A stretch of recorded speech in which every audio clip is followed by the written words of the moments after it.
Pessoal, então vamos iniciar aí. Boa tarde, então, a todos. Então vamos para a segunda parte aí da UC de raciocínio lógico e análise de dados, né? Vou falar então da parte agora também agora de conjuntos, né? Uma parte até não menos matemática, né? Mas com um pouco mais de matemática, a área de conjuntos, né? Operação entre conjuntos aí e sequências, né? Sequências numéricas e frações, porcentagem aí, né? E antes de iniciar, pessoal, passar um vídeo aí da indústria, né, e logo em seguida a gente inicia aí, ó.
इधर ही मेन गोलियां देखिए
That's the end of today's feature on the frame. Subscribe to the channel to catch us on the next video.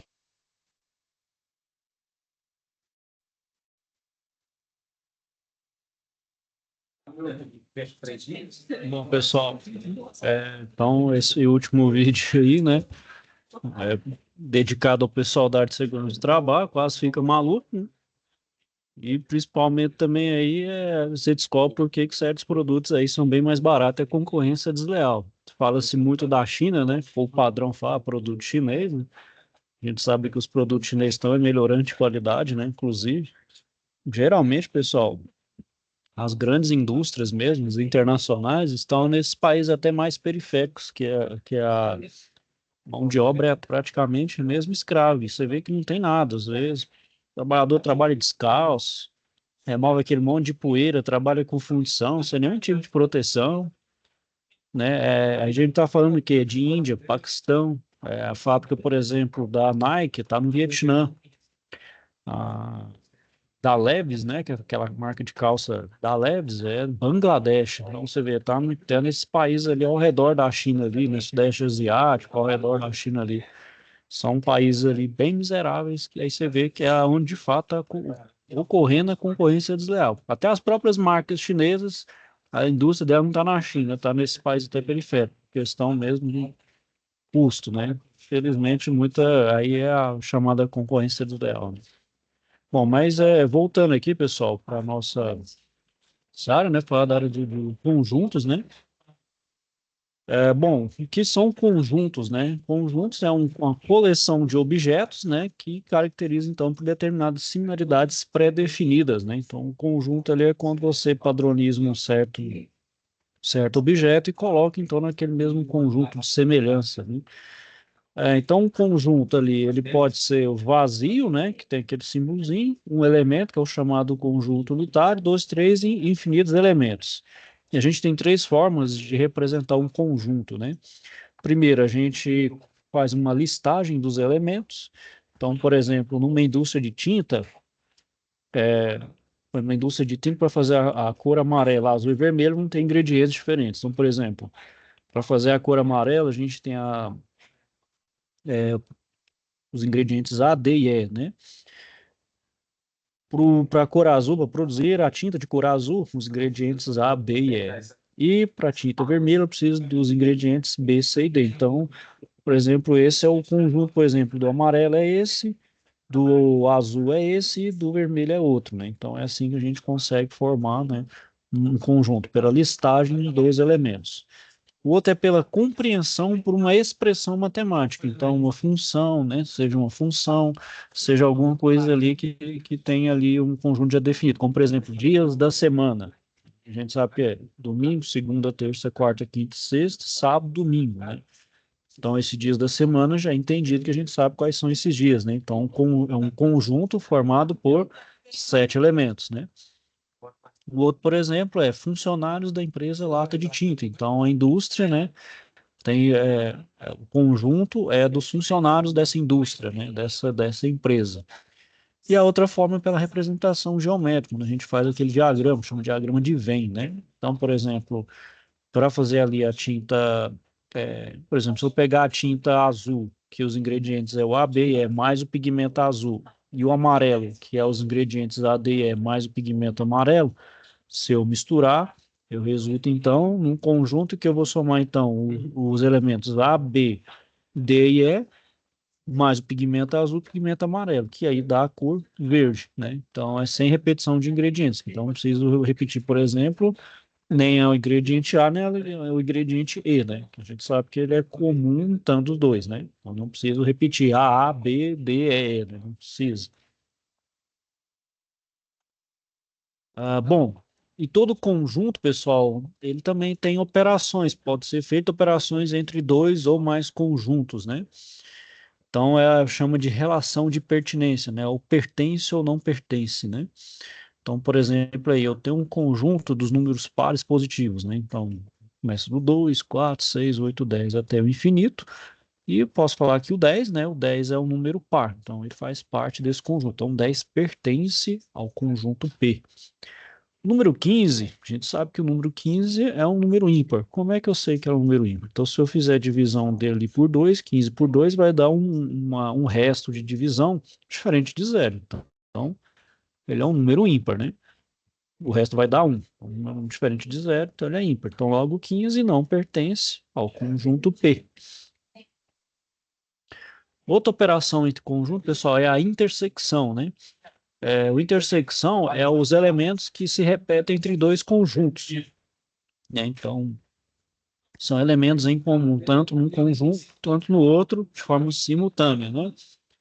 Então, por exemplo, eu tenho um conjunto A, formado pelas letras C, A, R, E, T, e o conjunto B pelas vogais A, R, O, U.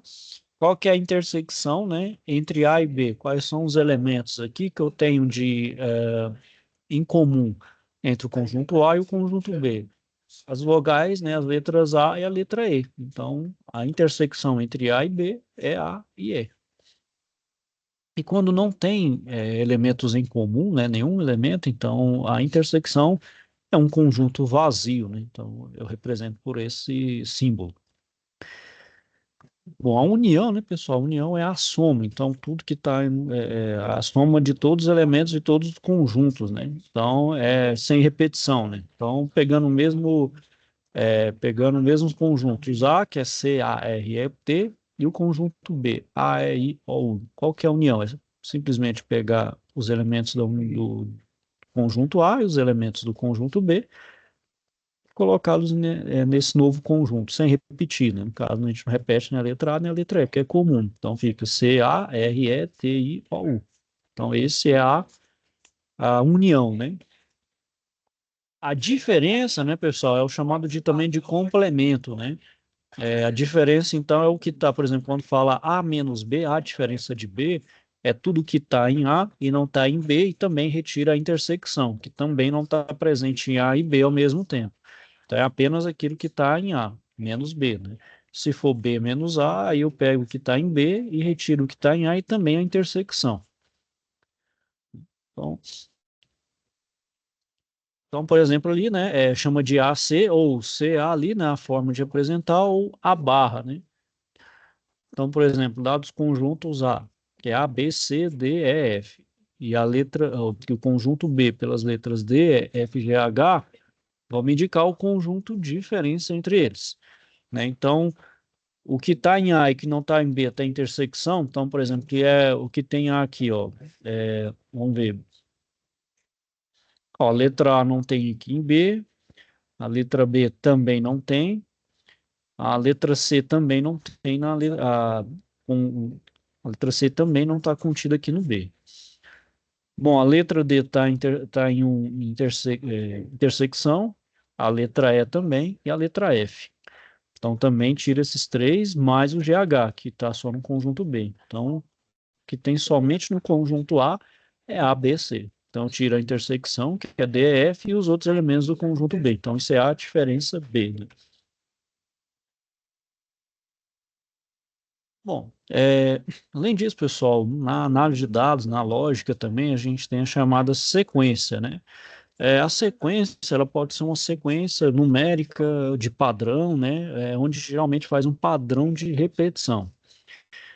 Não sei quantos de vocês aí, ou quem está tirando carteira aí, hoje faz o teste psicotécnico, consiste em fazer, por exemplo, repetição de padrões, né? Então tem lá as figurinhas, você vê qual que é o padrão que repete, né? Quem provavelmente tá tirando carteira aí deve estar passando por isso aí, né? Então, por exemplo, aí, né?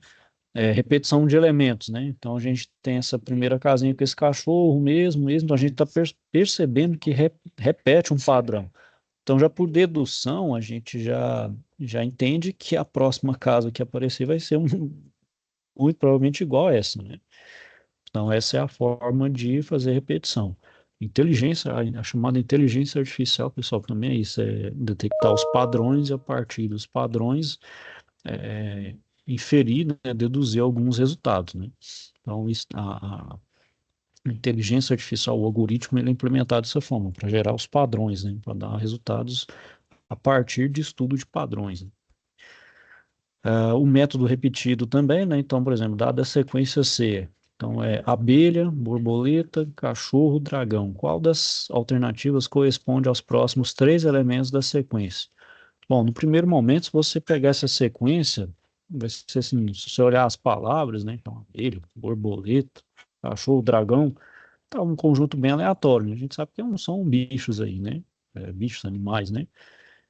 Mas se você olhar, por exemplo, a inicial, ó, então a gente tem lá a abelha, ó, começa com a letra A, borboleta com a letra B, cachorro com a letra C, dragão com a letra D. Opa, então peraí. A gente está vendo um padrão aqui, ó, que cada nome de animal ali tá iniciando com a sequência do alfabeto. Opa, então agora eu sei que qual que é os três aqui. Então tem que ser os próximos elementos aqui do alfabeto, que depois da letra D, a letra E, depois a letra F, depois a letra G. Então, vamos começar aqui, ó, letra E, ó. Elefante, estante, esquilo. Beleza, vamos pro próximo. Formiga, folha, focas. E o outro gato, garfo, girafas. Opa. Mas tá pegando bicho, não tá em inseto, né? Então, por exemplo, formiga já não vai nesse padrão. Folha também não vai, e nem garfo, né? Então, o mais sentido aqui, ó, é esquilos, focas, girafas. Basicamente também, pessoal, muita prova também de admissão em empresa, de indústrias e também concursos públicos, né? Nem vai muito nessa parte do raciocínio lógico, né?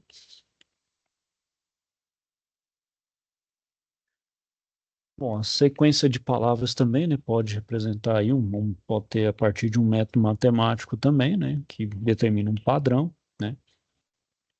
Então, por exemplo, dada a palavra pela 1, 2, 3, 4, né, será informado o valor do centésimo termo, né. Então, o valor do elemento é 100, né. Então, a gente lá, a posição 100, né. Então, a gente sabe que o valor do elemento é 100. Bom, o padrão lógico também, né, pessoal? Da mesma forma das palavras, nas figuras também, né? Vai fazer o sentido, né? Quando seus elementos estão dispostos em uma determinada ordem, né? Então, aqui da mesma forma, ó. Então, abelha, borboleta, cachorro, dromedário, né?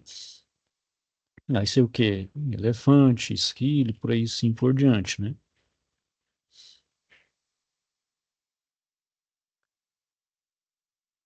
Bom, e além da sequência de palavras também, de figuras, a gente também tem a sequência numérica, né? Também inclui aí as progressões aritmética e geométrica, né?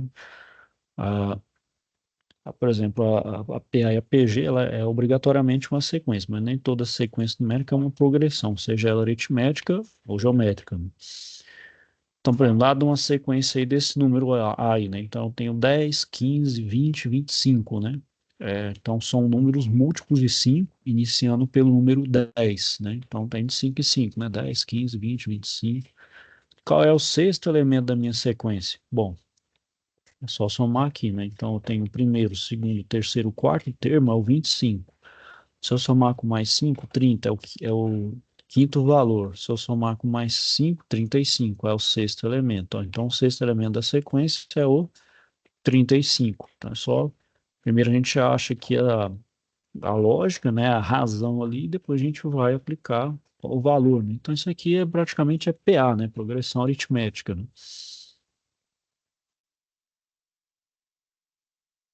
Bom, frações também, né, pessoal? A fração, né, é uma divisão onde a gente representa uma divisão, né, uma parte de um todo, né? Então, um exemplo clássico ali é a pizza, né? Como fala, a pizza de 12 fatias, né? Então, você divide uma pizza ali em determinado número de pedaços. Então, por exemplo, uma pizza média tem 6, uma pizza grande tem 8 ou 12, né? Dependendo aí, né? Então, a fração ela é representada por dois termos, o numerador, o traço e o denominador, né? Então, o numerador é quantas partes temos em relação ao todo e quantas partes o todo foi dividido, né? Então, por exemplo, aqui eu tenho 4 partes que foi dividido aqui em eu tenho uma parte de 4. Aqui eu tenho 2 de 8. Aqui eu tenho também 1 de 4 e aqui eu tenho 4 de 16. Então, eu olho o todo, que fica no denominador, e o que foi as partes que tem é 4, né? Bom, então aqui, pessoal, tem forma de simplificar também. Então, por exemplo, eu tenho 4 de 8 pedaços aqui de pizza, né? Bom, ela equivale também, se eu simplificar, 2 quartos ou meio, ou seja, eu tenho a metade da pizza, né? Então, aqui eu tenho uma metade, aqui outra metade. Tem 4 de 8, então tem equivalente à metade. Então, eu tenho uma equivalência aqui. Falar que eu tenho 4 oitavos de uma pizza, uma coisa falar que eu tenho a metade dela, né? Bom, as frações, pessoal, ela tem então suas operações, né? Então, por exemplo, aqui a gente tem a adição e subtração. Então, para adicionar ou subtrair frações, eu preciso que elas tenham o mesmo denominador. O denominador tem que estar em comum. Nesse caso aqui, ó, tem 8 quartos mais 2 quartos menos 3 quartos. Então, eu tenho aqui, ó, 8 mais 2, 10, menos 3, 7. Então, eu tenho 7 sobre 4. Então, eu somo o numerador e conservo o denominador, tanto para adição quanto a subtração, né? Mantenho o denominador e somo o numerador. Se eu tiver denominador diferente, eu preciso então tirar o mínimo múltiplo comum entre os valores do denominador. Então, por exemplo, entre 7, 8 e 5, eu vou tirar o mínimo múltiplo comum. Então, eu vou dividindo aqui até ficar todo mundo vira 1 aqui, né? Não simplifica o máximo, né? Então, fazendo aqui, ó, 8 dividido por 2 dá 4, 8 dividido por 2 dá 2, 2 dividido por 2 dá 1, 5 dividido por 5 dá 1, 7 dividido por 7 dá 1. Então, ficou tudo 1 aqui. Então, eu vou multiplicar esses valores que eu encontrei aqui, ó, do lado. Então, 2 vezes 2 vezes 2 vezes 5 vezes 7 dá 280. Então, eu tenho o mínimo múltiplo comum entre esses três valores, 7, 8 e 5. E agora, como eu faço? Então, eu pego o mínimo múltiplo comum, divido pelo denominador, e depois eu pego o resultado e multiplico pelo numerador. Então, aqui, ó, 280 dividido por 7 dá 40. Esse resultado multiplico por 32. Então, nesse aqui eu tenho 1.280. Esse aqui eu divido 280 por 8, vai dar 35. 35 vezes 19 dá 665. Esse outro aqui, vou dividir 280 por 5, vai dar 56. Pego 56 depois, multiplico pelo numerador, vai dar 1.288. Agora sim eu consigo fazer, então, a, a soma dessas frações, né? De forma que, então, que eu saio o resultado, que dá 657 por 280. Né? Então, não tem como, quando é denominador diferente, fazer a subtração ou a adição, subtração direto. Tem que tirar, então, o mínimo múltiplo comum. A outra forma aqui, pessoal, mais direta também, é você colocar ele em fração. Né? Então, também dá, quer ver? Deixa eu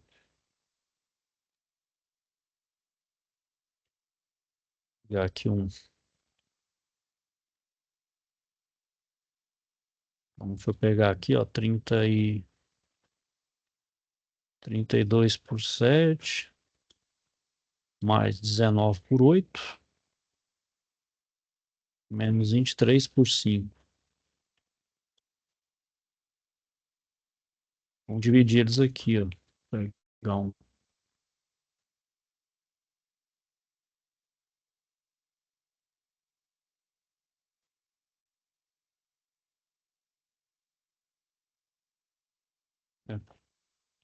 32 dividido por 7, vai dar esse valor aqui, ó. Então,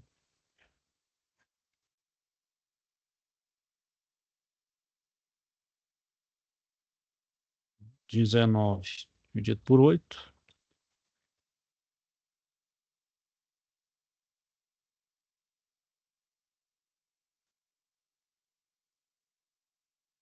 4,6. Então, vamos somar, ó. Então, 4,57 mais 2,375. Opa. 4,57. Peraí. Zerar tudo aqui. Então, 4,57 mais 2,375 menos 4,6. Então dá 2,345. Que isso aqui então equivale a 2.345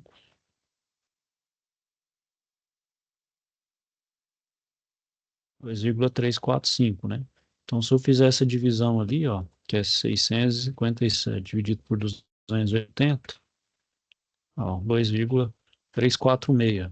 Não vai dar exatamente, porque pode dar uma dízima aqui, um número muito grande, ó, mas dá próximo. Te dá na mesma. Você está só fazendo uma conversão de fracionário para decimal. Mas quando os números são muito grandes aqui, pessoal, o ideal é fazer dessa forma mesmo. Fazer o mínimo múltiplo comum e fazer na fração mesmo.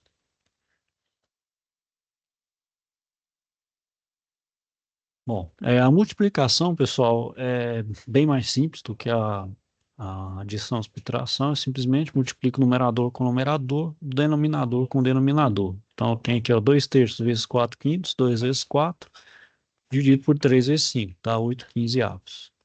multiplica o inteiro vezes uma fração, então o inteiro vezes o denominador dividido pelo denominador. Então, ó, 4 vezes 2 sobre 7, então tá 4 vezes 2, 8, 1 sobre 7. Né?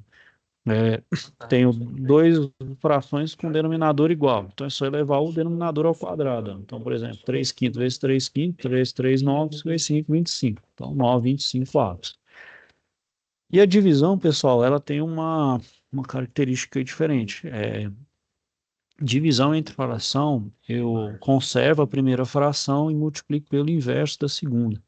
Então, por exemplo, 10 quintos dividido por 2 oitavos, então é 10 quintos vezes 8 dividido por 2, que eu inverto a segunda fração. Então, fica 10 vezes 8 sobre 5 vezes 2. Então, é 80 por 10, que dá 8. Né? Então, sempre eu faço isso. Dessa forma aqui também, ó, então, coloca a primeira, conserva a primeira e multiplica pelo inverso das segundas. Ó. Então, 15 sobre 3, 3 sobre 15, dividido por 5 sobre 1 vezes 5. Aí você mantém a primeira e multiplica pelo inverso da fração da segunda. Então, aí eu faço a divisão. Né? A razão, né, pessoal, é uma fração, né? Então, é dada pela sua divisão, obedecendo então, a ordem na qual eles forem dados, né? Então, independente do resultado, o significado da razão entre dois valores é a quantidade de vezes que um maior ou menor do que o outro, né? Então, a gente tem três possibilidades de resultados quando lida com razão, né? Então, a razão é quando compara um valor pelo outro fazendo o uso de fração, né? Então, por exemplo, se eu divido um número pelo outro, ele dá 1, quer dizer que os valores são iguais. Se eu der um valor menor do que 1, então o meu denominador ele é maior do que o numerador. Né? Ou seja, 7 aqui, ó, 7 por 12 dá 0,583, ou seja, 7 é 0,583 vezes menor do que o número 12. E se for maior do que 1, vai indicar que o meu denominador, né, ele é menor do que o numerador. Então, por exemplo, 14 por 5, 2,8. Ou seja, 14, ele é um número 2,8 vezes maior do que o número 5. Então, é uma razão, uma forma de fazer comparação entre dois números. Fazendo isso, fazendo sua divisão, onde dá sua relação. Onde ele é igual a 1, maior do que 1 ou menor do que 1. Bom, a razão entre 2 e 4 aqui, pessoal, também posso dar de três formas distintas. Então, posso ser na forma fracionária, decimal ou percentual. Né? Na forma fracionária, é 2 sobre 4. A forma decimal, eu dividi 2 por 4, vai dar 0,5, que é a representação decimal do número 2 e 4. E percentual, pessoal, é fazer, então, 2 dividido por 4 vai dar 0,5. Multiplicado por 100 equivale a 50%. Então, são três formas de representar a mesma coisa, né? Então, é a forma fracionária, decimal, percentual. Bom, a gente tem também as razões inversas ou diretas, né? Então, muitos problemas, né, de raciocínio lógico envolve grandezas inversamente ou diretamente proporcionais. Então, a gente faz tá? Quando razão inversa é quando o seu antecedente de uma foi igual ao consequente da outra. Então, por exemplo, a razão de antecedente zero vai possuir inverso, e o produto de duas razões inversas tem que estar 1, né? Então, grandezas que são inversamente proporcionais, ao fazer a conta, você inverte, né? Então, fala uma grandeza é diretamente ou inversamente proporcional. Né? A porcentagem, né? Então, é uma razão cujo denominador ali ele é 100, né? Então, a gente multiplica a razão centesimal correspondente à porcentagem pela quantidade total. Né? Então, por exemplo, 20% de 200 é 20 sobre 100 vezes 200, que pode ser, então, 0,2 vezes 200, que é 40. Ou multiplico o percentual pelo valor. Então, 20 vezes 200 dá 4.000. Depois eu divido por 100. Né? Então, né, 20 sobre 100, então multiplico o valor por 20, depois eu divido por 100. Aí eu tenho o meu valor aí em percentual. Né? Bom, então a partir dessa base aqui, pessoal, a gente consegue ir para a parte financeira, né? Que é a parte de porcentagem na aplicação financeira, principalmente na área de juros, né? Como a gente vê aí, né, que os juros, por exemplo, esse juro que a gente vê em cartão, aí nos crediários, empréstimos, são os juros, não são juros simples, a gente vai ver aí, são juros compostos, né? São aqueles que é o chamado juros sobre juro, né?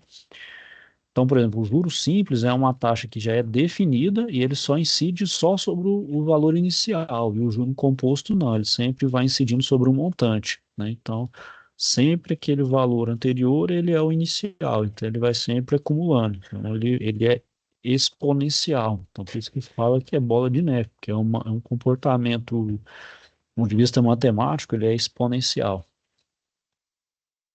Então, a gente tem um exemplo, né? Então, vamos lá, uma pessoa aplicou o capital aí de R$ 1.200 a uma taxa de 2% ao mês durante 14 meses, né? E isso, juros simples, né? Então, qual que é o juro e o montante? Juros simples juros é igual a capital, vezes a taxa, vezes o tempo. Então, aqui eu tenho capital de 1.200, ao taxa de juros 2%, 0,02, aí ao mês. Então, aqui eu tenho que ter uma adequação, né? Se for 2% ao ano, aí eu tenho que ajustar ou o tempo ou ajustar a taxa. Preciso fazer o ajuste. Tem que ter a compatibilidade de tempo, né? Não posso calcular uma coisa ao mês e o período lá tem dia. Não, tem tudo mês, ano, dia, dia. Então, aqui, ó, vezes 0,02 vezes 14. Então, o juro aqui é 336. Então, aqui, ó, o montante vai ser 1.200 mais os 336 de juro. Vai dar 1.536. O juro composto, pessoal, então é dado pelo montante, que é igual ao capital, multiplicado por um mais a taxa. Tudo isso aqui é elevado ao tempo. Então, por isso que ele é exponencial, então é elevado ao tempo. Então, um capital de 1.400 foi aplicado a juros compostos em um fundo de investimento que rende 7% ao ano. Qual será os juros acumulados após 24 meses? Né? Então, primeira coisa, eu preciso converter o meses ao ano, porque tá vendo que a taxa está ao ano, então é melhor converter o tempo. A gente sabe que 24 meses são 2 anos, então 24, 2. E a taxa eu preciso colocar na forma decimal, então 7% é 0,07. Então, aqui é 1.400 vezes 1 mais 0,07 ao quadrado. Então, 1,07 ao quadrado dá 1,1449, multiplicando por 1.400, chega então a 1.602,86. Então, o montante menos o capital aqui, ó, vai dar então 202,86 de juros. Bom, no primeiro momento, o juro simples, por ser linear, ele vai até um pouco maior. E o juro composto, não. Ele vai ter um momento que o juro composto ele passa, né? E o juro simples ele vai no linear. Então, vai ter um momento que o juro composto ele é muito mais, vamos dizer assim, rentável. E juro simples praticamente não existe, né? Então, aqui a gente tem um comparativo, ó. É pegar o mesmo valor, né? Por exemplo, R$ 1.000 aí inicial, rendendo então 10% ao mês durante um ano. Então, no primeiro mês aqui, né, no mês zero, fiz a aplicação. No primeiro mês, o juros simples e o composto vai render a mesma coisa. Aí no segundo mês, ó, já rendeu 200 no simples, agora 210, ó, então já vai começar a aumentar. E aqui sempre vai aumentando de 100 em 100. Aqui vai aumentando de 100, mas partindo, por exemplo, sempre do valor anterior. Então, você soma mais valor do valor anterior, então vai sempre aumentando aqui, vai aumentando de forma exponencial.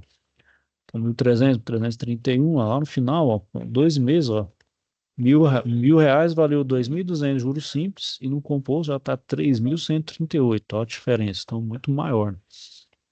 Isso que eu falo a questão do exponencial. E pessoal, bom, então aqui vamos falar um pouquinho aí de Excel, né? Vamos fazer aí formatação de célula, né? Coisa. Bom,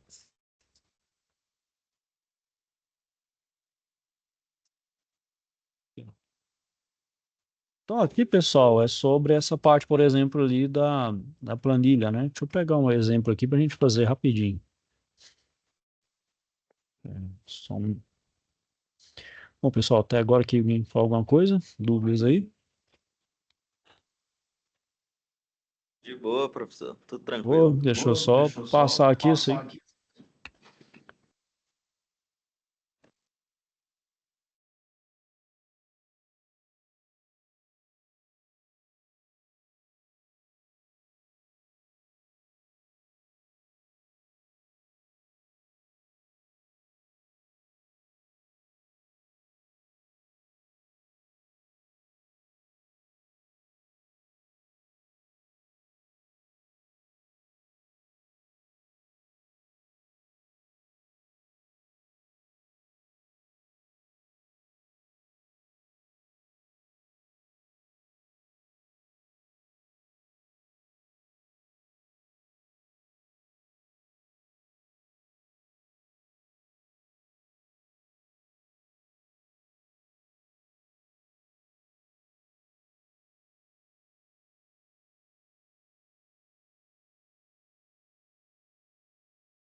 Vou fazer um exemplo aqui, pessoal, do Excel. Eu já tenho uma noção aí. Ah, deixa eu aumentar o zoom.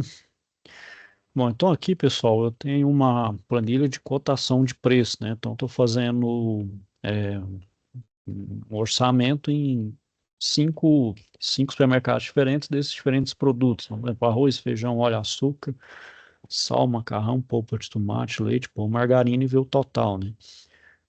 Então, vamos lá. O Excel, né, pessoal, ele trabalha em células, né? Então, a gente tem a linha, né? A coluna, vai de A até conjunto de letras aí, a memória do Excel permite, e as linhas é por número. Então a gente cria um endereço, que é a linha um e a coluna. Então vai pela coluna e linha. Então, no caso, cada célula aqui ela tem um endereço, tá vendo? Essa aqui eu tenho A1, a célula que está ativa nesse momento é a B1, então onde eu coloco o cursor é a célula ativa. Então, por exemplo, eu quero colocar aqui, ó, cotação de preço. Cotação de preços. Bom, aqui é só para efeito estético, pessoal, mas se você for ver, ó, essa palavra cotação de preço, eu coloquei tudo na célula A1. Então, se você for vir aqui na célula B1, nas demais, não tem nada escrito. Então, primeiro agora, vamos fazer outra coluna aqui, ó, produto. Vamos fazer aqui, ó, então, arroz, feijão, óleo. Ó, escrevi errado, ó. Aí se eu fizer aqui, como é que eu faço? Se eu escrever aqui, ó, ele vai simplesmente escrever em cima. Quero desfazer, ó. Opa, quero desfazer, ó. Aí escrevo assim. Quero editar, eu aperto a tecla F2. Aperto a tecla F2, eu vou escrever, ó. Olha, aqui, ó, açúcar. Paga aqui, dou tab. Ó, açúcar, sal, macarrão, polpa, polpa, tomate, leite, pão, margarina e o total geral.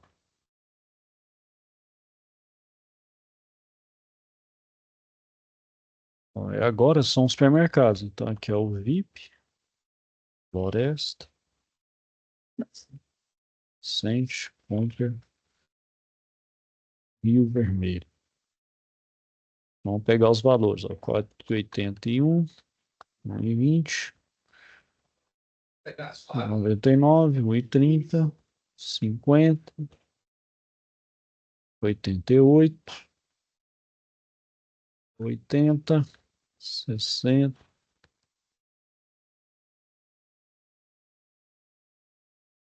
3,80, 1,18, 79,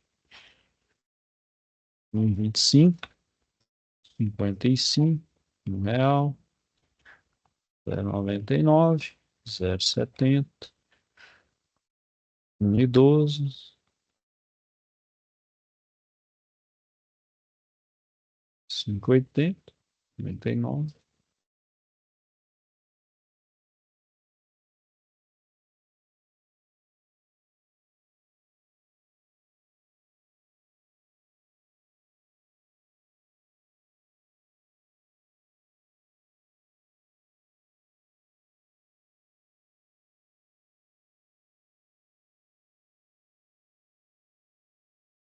Hã?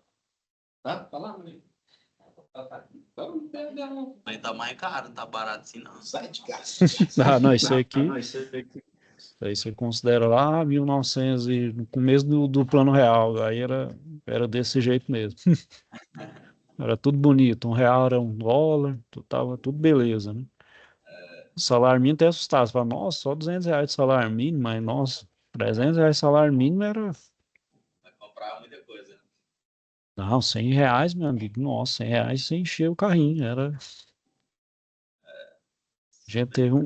gente teve um gostinho de ter um padrão de vida americano ou europeu por um breve período, até 96. Depois Depois só pra baixo. foi só ladeira Só. abaixo. Felizmente, aí começou a desligar.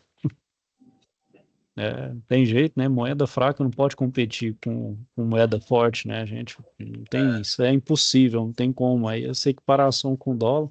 Depois a Argentina pagou para ver também o pato, viu como é que é? Pior ainda. Se igualar moeda forte com moeda fraca. Mas fomos, vocês, não sei se são bem jovens, não viram vamos dizer, eu não vivi, mas, por exemplo, os meus pais ali, avós, viveram ainda naquela época da hiperinflação. Então, você tinha que comprar um negócio quanto antes, depois o valor podia disparar assim, do nada. Eu achei que eu fiz, tá quase chegando próximo também, virou uma loucura. Aí você tinha que comprar tudo, porque não sei, era praticamente uma roleta russa, não sabia que preço que ia ser, era um pandemônio. Tipo, Na sorte. os pais, os avós falavam isso, era uma loucura. Qual no supermercado, senão o preço vai. Aí você via aquela muvuca em supermercado, nos lugares para comprar as coisas. Falava, nossa Deus, que coisa maluca. Aí nessa época aqui, ó, tá esses preços bonitinhos, era só, nossa, você vai na Europa, Estados Unidos, você vê os preços tudo nessa ordem aqui, ó. Então, produtos, produtos básicos bem baratos mesmo, alimento, então, né, 100 euros, 100 dólares, você faz assim, enche um carrinho, você compra muita coisa. Lá não tem imposto em alimento. Porque lá é diferente a tributação, né? Aqui a gente tributa sobre consumo, né? Lá não. Lá o tributo vai em outras coisas, né? Então vai na renda, vai em outras áreas, né? É para sobrevivência, coisas que chamam de itens básicos mesmo. Aqui a gente tem que sustentar um paquiderme aqui, né? Como é que faz, né? Então, felizmente, melhorar acho que não.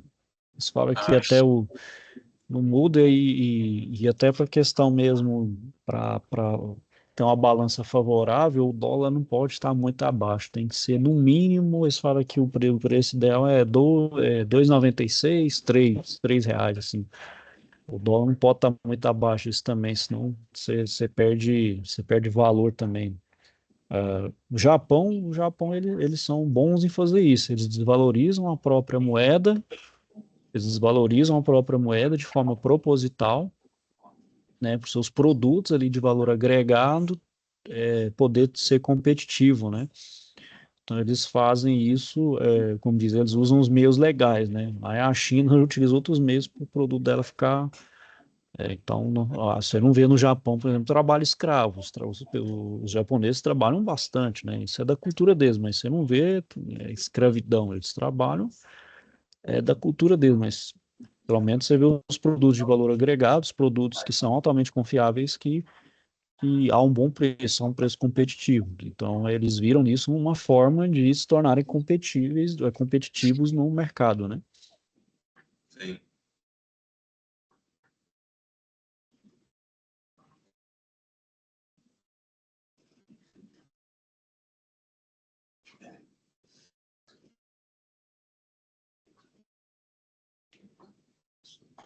R$ 79, só terminar aqui, pessoal, em real, 60, que é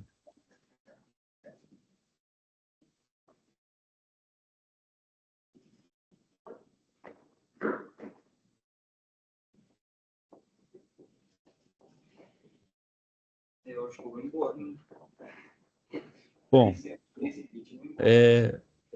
Esses números aqui, pessoal, por padrão, ele suprime o zero, né? Suprime o zero e coloca tudo em uma casa decimal. Quero colocar em formato de moeda, então eu clico em cima aqui na primeira e seguro, né, botão esquerdo do mouse, e vou até aqui no final, total geral, e vou formatar. Então aqui, eu vou aqui formato como moeda. Então posso colocar aqui, ó, moeda, viu? Aí colocou tudo no formato de moeda, né? Porque a gente sabe que moeda é duas casas após a vírgula, né? Beleza, agora eu quero fazer o total geral de cada um, que eu quero fazer a soma. Então eu tenho duas formas, ou eu coloco aqui, coloco o igual, né? Vou colocando célula a célula. Então é B3 mais Aí dá trabalho, hein? Hum? Aí desse jeito aí dá trabalho. Vai dar trabalho, né? Posso fazer isso. A outra forma é colocar aqui soma, né? Aí coloco a soma, aí eu quero um intervalo, ó. Dá para fazer também aqui, ó, B3, B4 e assim por diante. Ou eu posso colocar aqui, ó, dois pontos e colocar o primeiro valor e o último valor aqui, ó. Pronto, aí ele compreende todos os valores. Então é dois pontos, vem aqui e ele me dá o valor. Posso replicar as fórmulas aqui, quiser fazer braçal dá, ó, mas aqui, ó, essa cruzinha aqui, ó, se você colocar ela aqui, ela, tá vendo? Já, Ela já puxa as fórmulas. Então não precisa também de você ficar, já que a fórmula é a mesma. Quando não vai acontecer isso, quando você fizer travar a célula, que por exemplo eu tenho um valor aqui, ó, 34, eu vou colocar aqui, ó, é igual a B1, B1 mais B15. Aí o B15 eu vou travar ela, colocar cifrão B15. Aí quando eu coloco isso, eu travo coluna e travo célula. Aí tudo ele só vai referir para esse valor aqui, ó. Então isso aqui eu chamo de travar a célula, quando o cifrão. Se eu cifrão só em um, eu travo a coluna. Se eu cifrão só no número, eu travo a linha. Se eu travo nos dois, eu travo só a célula. Então, fica aquela célula travada. Então, só vai referir para aquela célula. Então, em alguns casos, você tem que utilizar desse recurso. Bom, agora, pessoal, a gente parte para a estética aqui, né? Então, primeira coisa, vamos fazer uma mesclagem, né? Então, faz aqui seleciona até onde eu quero e vou aqui, ó, mesclar e centralizar. Bom, quero ajustar também a coluna. Então, essa coluna aqui, eu ajusto para automático, ó. Então, eu quero aumentar o tamanho dessa fonte, quero colocar então em negrito e pintar então a fonte, colocá-la aqui no azul. E quero sublinhar também. Sublinhar e vou colocar, tá, pronto. Fiz aqui então uma primeira modificação. Esses outros aqui eu quero centralizar eles, ó, todos eles. Então eu clico e arrasto aqui, ó, e vou centralizar todos eles. Se vocês observarem esse aqui, ó, tá meio fora de comprimento. Eu tenho duas formas, ou ajusto aqui, ou senão eu faço aqui, ó, quebrar o texto. Quebrar o texto automaticamente, aí ele vai para uma segunda linha. Aqui está centralizado, porém não está centralizado só na horizontal, na vertical também, ó. Então ele centraliza das duas formas. Bom, também quero colocar em negrito, então seleciono tudo, coloco o negrito. Aqui também eu quero centralizar, ó. Então eu venho aqui, centralizo também, né? Aqui eu vou colocar também em negrito, só para dar uma diferenciação também, ó. Pronto, só para dar uma coisa diferente. Bom, agora eu quero colocar tudo à borda, então seleciono todo aqui.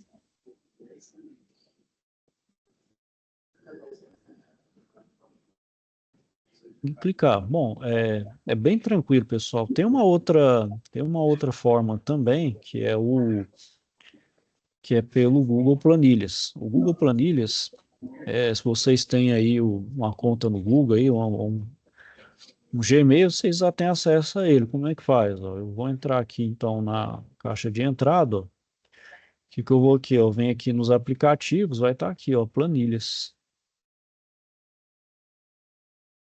Aí, ó, Google Planilhas, pessoal, ele pegou muito do próprio Excel, só que não é tão intuitivo quanto o Excel, né? Só que eu consigo fazer online, posso fazer tanto pelo computador quanto pelo celular, eu consigo então, ó. Essa primeira célula aqui, ele tá você pode apagar aqui, ó, pronto, ele vai salvando automático. E outra diferença também é que as formas, ó, as formas estão aqui, as funções, e boa parte delas estão em inglês. Então, por exemplo, soma, média, contagem, máxima e mínima, tá vendo? Todas elas aqui, ó, são em inglês. E tem as fórmulas próprias, né, do Google, e algumas outras aqui também, ó, de web. Então, algumas que são diferentes lá do Excel. Para escrever da mesma forma, pessoal. Então, você escreve, né? Coloca aleatório e tal, coloca os valores. Quer escrever fórmula? Escreve aqui, ó, igual sum, ó. Aí você coloca, ó, coloca os valores, ó. Sei lá, eu quero dessas aqui, ó. Pronto, aí já saiu o valor. Quer replicar para as outras linhas? Só fazer aqui também, ó. Certo? É, quer colocar negrito? Ó, tem aqui. Quer preencher a célula com a cor? Aqui a cor. Quer preencher quer colorir a fonte? Você coloca aqui, ó. Vou colocar verde, ó, tá vendo? Centralizar, tá aqui, ó. Quer mesclar? Mesclar você tem que vir aqui, ó. É, vamos ver aqui, ó. Formatar, deixa eu ver aqui. Só um minutinho.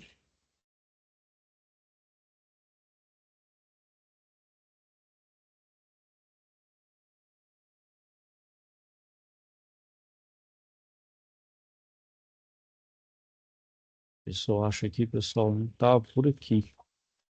Ele não é tão intuitivo igual o.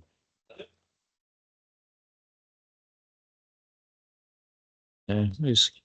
Eu lembro de ter feito isso aqui, eu não lembro aonde exatamente, mas pulsando aqui dá para achar.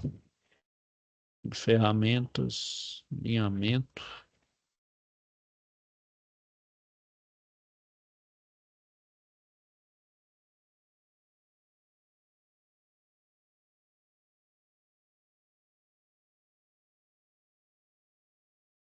Deixa eu ver se tem aqui ali.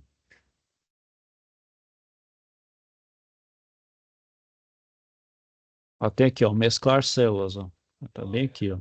Então você seleciona, ele fica ativo. Ao menos uma célula só ele nem vai, ó. Aí ele, vendo, ele mescla, ó.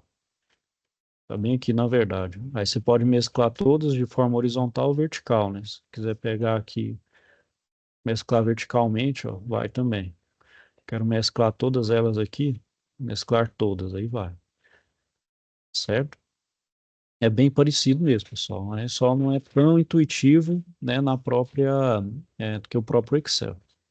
Mas para mostrar para vocês aí, alguém tem alguma dúvida aí, questionamentos? De boa, professor. Bom, pessoal, então, amanhã então a gente vai ter a última aula aí, vou deixar o tempo disponível para vocês fazerem as atividades, tá bom? Vou deixar o tempo aí disponível para quem não respondeu fazer as respostas aí. Eu vou ficar online de qualquer forma para tirar as dúvidas de vocês aí. Beleza, professor. Certinho, pessoal? Bom, Vai ficar para nós fazer essa tarefa, né? isso, amanhã finaliza aí e aí depois a gente, na próxima semana, a gente inicia o módulo específico, beleza? Certinho. Então, pessoal, então é isso aí. Vou finalizar por hoje. Se tiver alguma dúvida, questionamento, me procure, tá bom? Então, eu vou desejar a vocês uma boa tarde, ok? Fiquem com Deus e até a próxima. Boa tarde, professor. Até a próxima. Tchau, até a próxima. Bom feriadão aí. Opa, vocês também aí.